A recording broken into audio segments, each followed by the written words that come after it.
Hi all, in this video we are going to look into the concept why there is a need for data pre-processing and there is a need for data quality.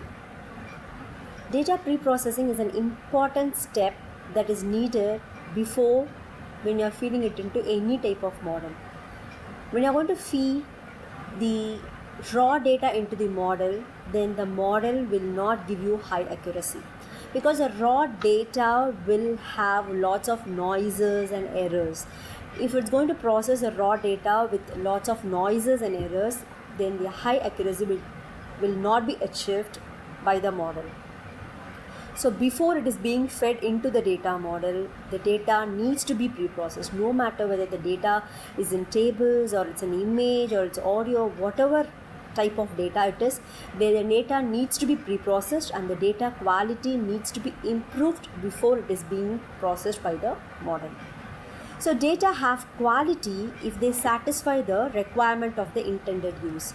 So data needs to be pre-processed and data needs to be in good quality. So what assures and says that this data is in good quality?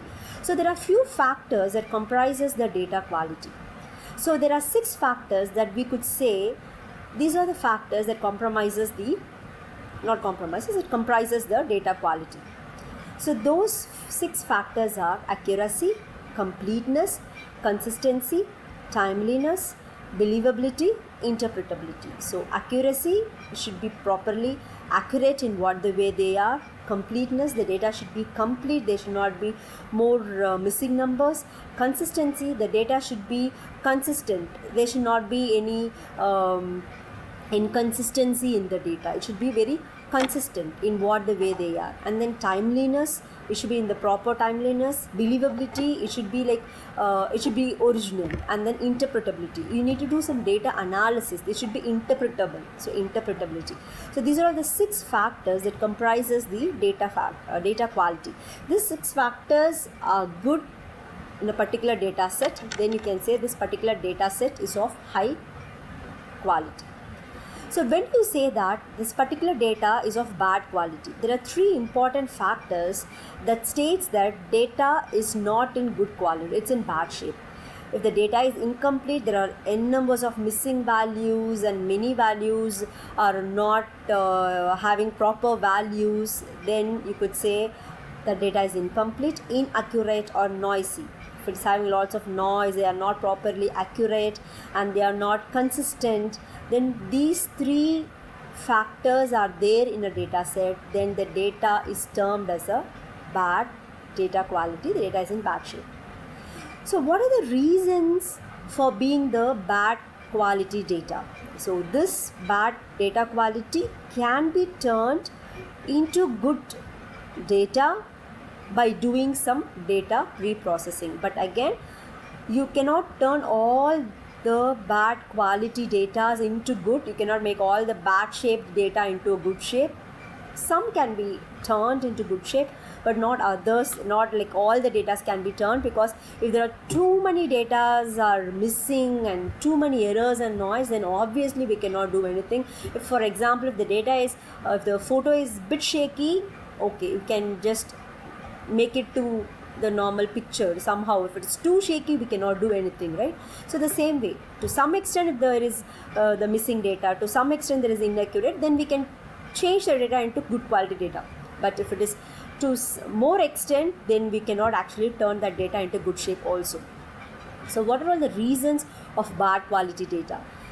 It could be mainly of the instrument that are used to collect the data. Even if there is a faulty instrument to collect the data, that will also be the reason for bad quality data. And there is a disguised missing data. Is it missing data, then that also could be the reason for bad quality. And due to some technology limitations, if there is, to some extent only we can actually collect the data, or you can actually register the data, there are some technology limitations, then that could also be the reasons for bad quality data. And inconsistencies in naming conventions. For example, in one data set you will have name alone, in one data set you will have first name, last name. So due to the naming conventions also, making the data pre-processing becomes very difficult. So data cleaning. Data cleaning is very, very important, where data cleaning is also one of the important pre-processing step. So usually the real world data will be incomplete, noisy, inconsistent. Real world data will be considered as the raw data, where it will be always incomplete, noisy and inconsistent. None of the raw data will be super consistent, super complete and super error free. No, every images or tabular data, every data will be having inconsistency, inaccurate, incomplete and noisy in their data. It needs to be processed in order to achieve the higher results, higher accuracy. So data cleaning or data cleansing. So what are all the things could be done during data cleaning? Suppose if you have the tabulation data sets, you could find lots and lots of data missing. To some extent there is a missing values, okay, we can fill it up. If there is 70 to 80% missing values, then no use of filling it.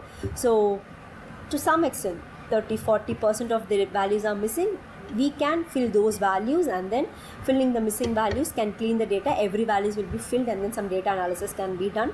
Smooth out noise while identifying outliers. The noise could be an outlier also. It can be smoothed out, eradicated by identifying outliers, and only the normal values that actually comply with the normal population can be kept. The outliers can be ignored, or it can be trimmed off, that is smoothed off to the normal population. And then correct inconsistencies in the data. You can correct the inconsistencies data also.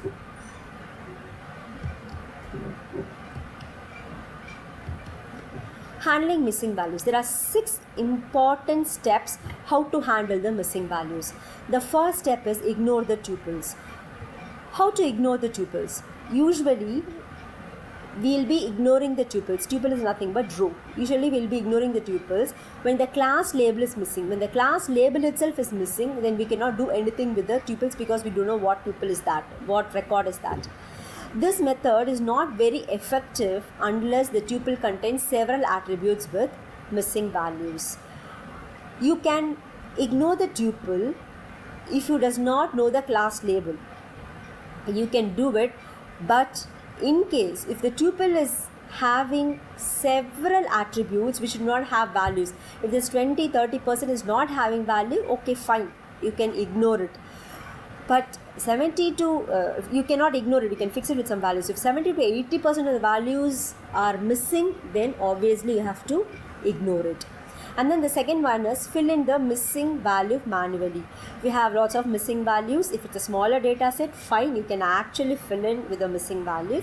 But if it is a very larger data set, then filling the missing values manually is really a time consuming and may not be feasible for a given larger data set, because many missing values you need to fill it up. It will take a lot of time. And then the third one is use a global constants to fill in the missing value. You can either replace it with some constants, or with unknown values, or with this infinity values, or even with the null values also you can fill it. Any global constants you can use it to fill in with the null values.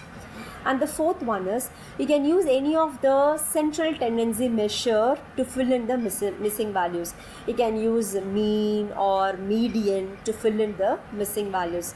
It's a sort of average values can be used to fill in the values.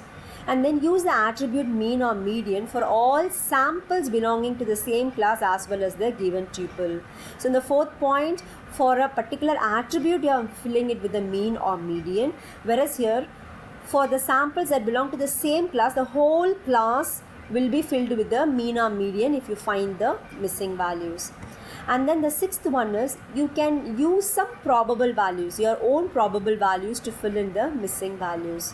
So these are all the 6 steps usually followed to handle the missing values. So handling the missing value is one of the data pre-processing steps. So these are all used to make the quality of the data very high, in order to turn the bad quality data into good quality data. Thank you so much. Hope you understand very well what is data pre-processing and why there is a need for data pre-processing, and what are the factors that comprises the data quality, and what are the factors that comprises the bad data, like bad quality data, and then in case there are lots of missing values, how to handle those missing values.